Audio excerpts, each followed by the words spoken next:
Banget.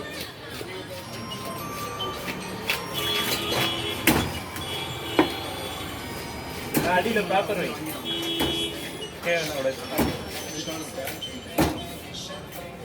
இல்ல அடியில ஒரு பேப்பர் வைங்க. அந்த பேடிஎம் வச்சுக்கிறீங்களா? அதுல ஒரு பேப்பர் வச்சா வைங்க.